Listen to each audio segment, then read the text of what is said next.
আল্লাহি ওয়া বিহামদিহি এই বাক্যের বিনিময়ে বা শুধুমাত্র সুবহানাল্লাহ যদি 100 বার বলি প্রতিদিনে, তাহলে 1000 নেকি অর্জন হবে। আমরা এ বিষয়ে খুব সোচ্চার হব, যাতে করে আমরা তাসবিহ তাহলিলের বিনিময়ে আল্লাহকে সন্তুষ্ট করতে পারি। আবু হুরায়রা রাদিয়াল্লাহু তাআলা আনহু বলেন, রাসূল সাল্লাল্লাহু আলাইহি ওয়াসাল্লাম বলেছেন, লা ইয়াকউদু কওমুন ইয়াযকুরুনাল্লাহ, যখন কোনো সম্প্রদায় কোনো স্থানে বসে, আল্লাহকে ডাকে, তাসবিহ তাহলিল করে, জিকির আজকার করে, তখন তাদের উপরে 3টি জিনিস ঘটে। হাফফাতুহুমুল মালায়েকা, ফেরেশতারা সেই জায়গাটিকে ঘিরে নেয়। অগাসিয়াতুহুমুর রাহমা, রহমত তাদেরকে ঢেকে নেয়। অনাজালাত আলাইহিমুস সাকিনা, তাদের উপরে আল্লাহর পক্ষ থেকে নিরাপত্তা অবতীর্ণ হয়।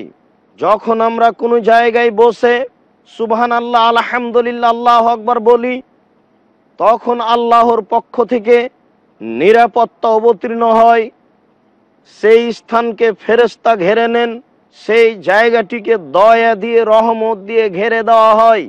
সম্মানিত দর্শক মণ্ডলী, আমরা বুঝতে পারছি যে কোনো জায়গায় যদি বসে আমরা তাসবিহ তাহলিল করি, তাহলে সেখানে আল্লাহর দয়া কেমন হয় এবং কিভাবে আল্লাহর পক্ষ থেকে নিরাপত্তা, শান্তি অবতীর্ণ হয়ে থাকে।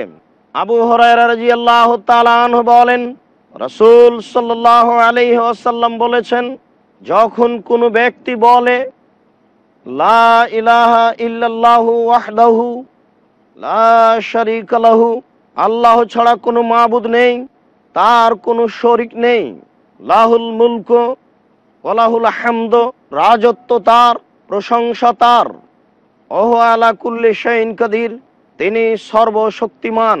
যখন মানুষ এই তাসবিহ, এই দোয়া, এই জিকির করে, তখন তার নেকির কথা আল্লাহর নবী এইভাবে উল্লেখ করেন, 10 জন গোলামকে আজাদ করলে, মুক্ত করলে যে নেকি হবে, এই কালেমাটি পড়লে সেই নেকি হবে বলে আল্লাহ রাসূল উল্লেখ করেন। তিনি বলেন, এছাড়াও তাকে আরো অতিরিক্ত 100 নেকি প্রদান করা হবে, তার 100টি পাপ মোচন করা হবে, এবং সেই দিন শয়তান থেকে সে রক্ষা পেয়ে যাবে। সেই দিন শয়তান তার কোনো ক্ষতি করতে পারবে না, সেই দিন শয়তান তাকে কোনো বিপদে ফেলতে পারবে না। সম্মানিত দর্শক মণ্ডলী, আমরা এই কালেমার বিনিময়ে কয়েকটা জিনিস দেখতে পাচ্ছি। 1 নম্বরে পাচ্ছি 10 জন গোলাম মুক্ত করলে যে নেকি পাওয়া যায় তাই হবে। 2 নম্বরে দেখছি আরো 100টি অতিরিক্ত নেকি প্রদান করা হবে, আরো 100টি পাপ মিটিয়ে দেওয়া হবে।